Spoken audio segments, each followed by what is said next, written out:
2014 में जिस तरह से ये आदमी वादा करके झूठ बोल के प्रदर्शन करके सड़कों पे ले सिलेंडरों को उठा के आगे थे, या तो इससे पहले हमारे चौरी देवीलाल इस तरह का संघर्ष किया करते थे, उसके बाद इन्होंने संघर्ष किया।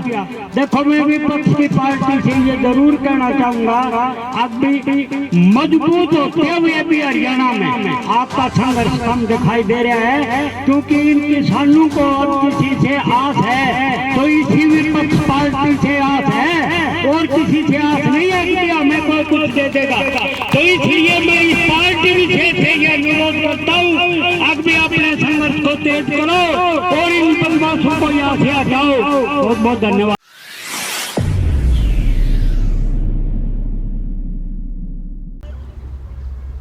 किसान तो अन्नदाता है।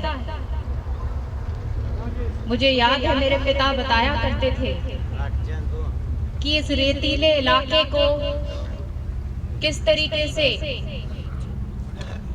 चौधरी बंसीलाल ने पानी दिया, ऐतिहासिक काम किया, और किस तरीके से उस मेहनत के साथ कर्मठ किसान ने इस भूमि को अपने पसीने के साथ सींचकर हरियाणा प्रदेश में एक नंबर पर खड़ा किया। और आज दुख की बात है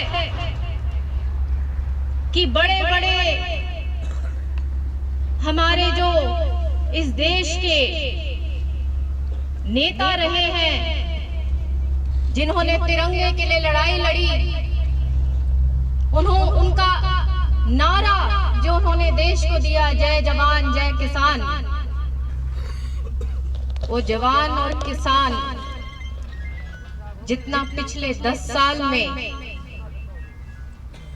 रोया है, खून के आंसू रोया है, शायद ही किसी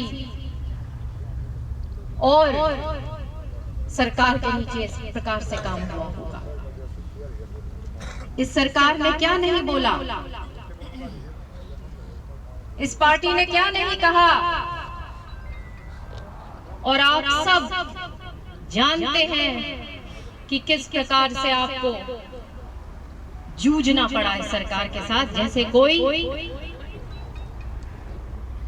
आप किसी शत्रु के साथ अपने देश के अंदर जंग लड़ रहे हो।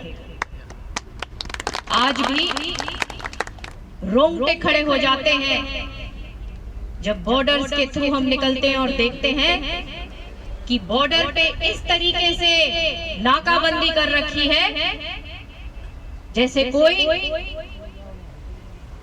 बाहर से कोई आक्रमण कर रहा हो, जैसे कोई देश विरोधी कोई आ रहा हो।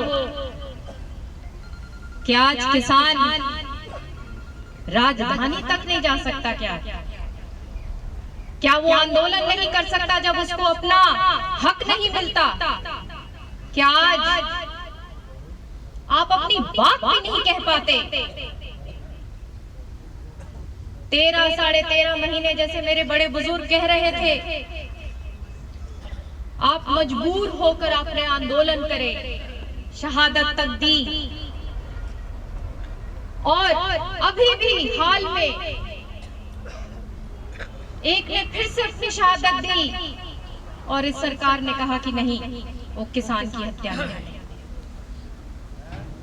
मीडिया के तहत ये कोशिश करते हैं कि आंकड़ों को दबा लो, जो हुआ है इसके ऊपर पर्दा डाल दो और झूठ सच हो जाएगा,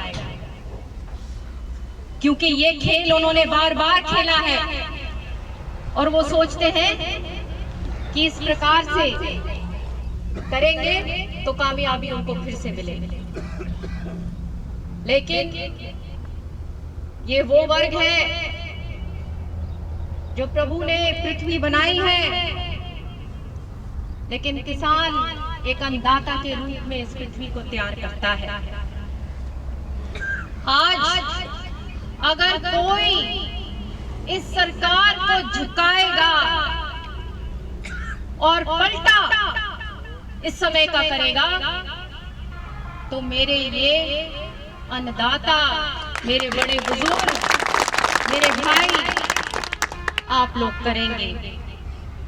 आपके साथ मजबूती के साथ हम लोग खड़े हैं, कांग्रेस पार्टी खड़ी है।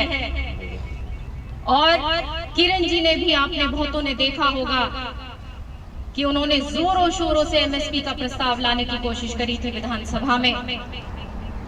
और चौधरी बंसीलाल और चौधरी सुरेंद्र सिंह जी का तो आखिरी फैसला चौधरी सुरेंद्र सिंह जी का ये था, किसान के लिए उन्होंने लड़ाई लड़ते हुए कंप्यूटराइज किया था लैंड रेवेन्यू रिकॉर्ड। जब उनके बैग में से निकली थी प्रेस रिलीज, मेरे टाइम पर पाला पड़ा था और कभी भी पाले के लिए मुआवजा नहीं मिलता था क्योंकि प्राकृतिक आपदाओं में शामिल नहीं था। आप लोगों की लड़ाई और आपकी आवाज ये मैंने पार्लियामेंट में उठाई और तब जाकर वो कानून पास हुआ और मुआवजा मिला। तो ये होता है काम एमपी का, एक चुने हुए नुमाइंदे का। तो मैं आपकी बेटी हूँ, हमेशा आपके साथ खड़ी हुई हूँ। और 10 तारीख को आप ये आंदोलन का हिस्सा आगे ले जाने जा रहे हैं और हम एक रैली कर रहे थे उस दिन। लेकिन मैं चाहती हूँ कि ज्यादा से ज्यादा लोग, हमारे जितने भी समर्थक हैं सारे पार्टीज के, अब यहाँ आए। रैली तो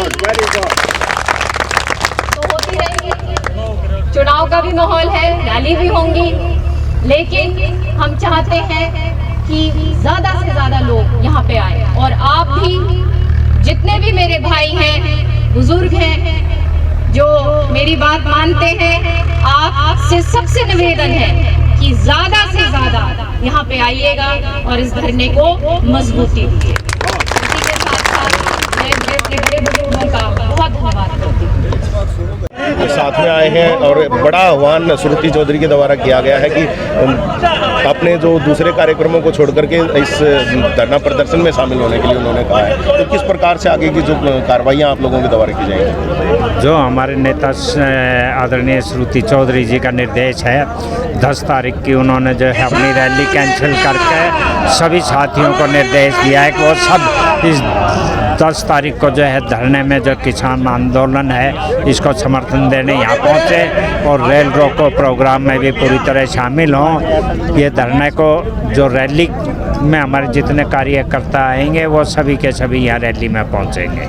काफ़ी सारी और जो दूसरी चीज़ें भी यहाँ पर देखने को मिल रही हैं कि जब कोई बड़ा नेता आता है तब तो काफ़ी सारे लोग आ जाते हैं, वैसे नहीं आते। तो क्या अब रेगुलरली धरने में शामिल होना स्टार्ट करा जाएगा आपकी, और जैसे आपके जो समर्थक हैं वो भी आएंगे? नहीं, सब पहले से ही आते हैं। जिस 1 तारीख से धरना शुरू हुआ, मैं 1 तारीख को यहाँ था, परसों 3 तारीख को यहाँ था और आज 5 तारीख को, और लगातार इस धरने में हम और हमारे साथी शामिल पहले भी रहे हैं और आगे भी रहेंगे। अगर दिल्ली कूच का कोई फैसला लिया जाता है तो कांग्रेस पार्टी किस प्रकार से? कांग्रेस पार्टी जो है का उस कूच में पूरा समर्थन है और उस कूच में भी हमारे कार्यकर्ता शामिल रहेंगे। सुशील धानक से निवेदन